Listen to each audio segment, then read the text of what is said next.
घर के बनाए हुए नियम तोड़ दिए, स्कूल के बनाए हुए नियम तोड़ दिए, संविधान के बनाए हुए नियम तोड़ दिए, अपने प्यार का दिल तोड़ दिया। हर रोज कोई न कोई आदमी कानून हाथ में लिया, हर रोज नया नया कोई भ्रष्टाचार आदमी निकल रहा। सब कुछ टूट गया, पर समाज का बनाया हुआ नियम क्यों नहीं टूटा? वह नियम जो समाज ने बनाई, वह नियम जो आपने बनाई, वह नियम जो सफल होने के बाद भी सफलता छीन ली गई।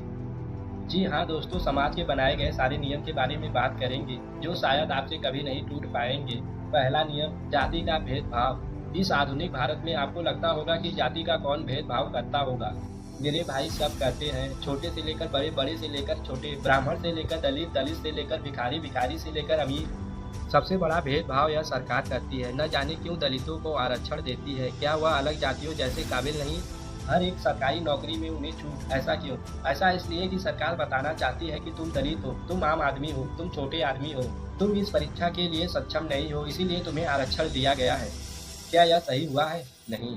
खैर छोड़िए सरकार की राय, करते हैं समाज के बारे में। कई लोग रहते हैं इसके सहारे कि हमारी जाति सबसे बड़ी है तो हम करेंगे मनमानी। अरे कैसे मनमानी करोगे? बाप का राज है। अगर इंसानों को लगता है कि मेरी जाति अलग है तो वह सबसे बड़ा भूल है।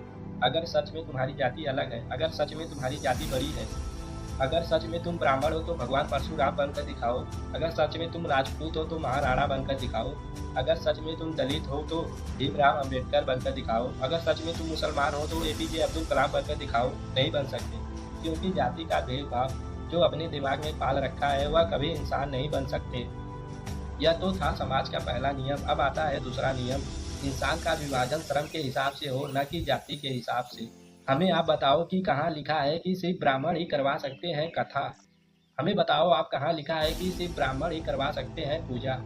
जी हाँ दोस्तों, समाज का वह नियम जो जाति पूछकर काट देता है किसी का बात।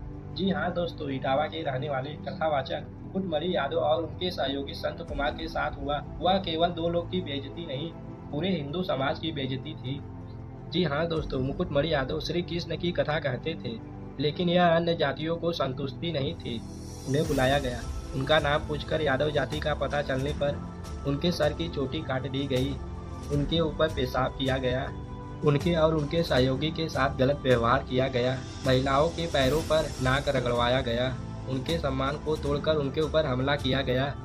और यह सब उस आंगन में हुआ जहाँ मंदिर थी। भगवान कभी नहीं माफ करेंगे जो उनके नाम पर जहर उगलेंगे, सिर्फ एक जाति के लिए। श्री कृष्ण यादव थे, क्या उनकी कथा अब यादव नहीं कर सकते? कर सकते हैं, बिल्कुल। जब कथा अलग अलग जातियां अलग अलग धर्म के लोग सुन सकते हैं, तो फिर यह कथा अलग अलग जातियां अलग अलग धर्म के लोग क्यों नहीं कह सकते? क्या यह समाज के बनाए हुए नियम आप नहीं तोड़ सकते? बिल्कुल तोड़ सकते हैं। अगर तोड़ सकते हैं तो कमेंट कीजिए, नहीं तो मुंह छुपाकर बाहर निकल जाइए। समाज में आता है तीसरा नियम, दहेज की प्रथा। अरे छोड़िए, इसे कोई नहीं तोड़ सकता, लेकिन बेटी को मारने का नियम तो तोड़ सकते हैं। एक बेटी को समाज में जीने पर पाबंदी, उसका नियम तो तोड़ सकते हैं। मैं बात कर रहा हूँ उस बेटी के बारे में जिसे रोका गया, टोका गया, गलत निगाहों से देखा गया। अरे यहाँ तक तो छोड़ो, उसे कोख में मार दिया गया। क्या बेटी होना गुनाह हुआ?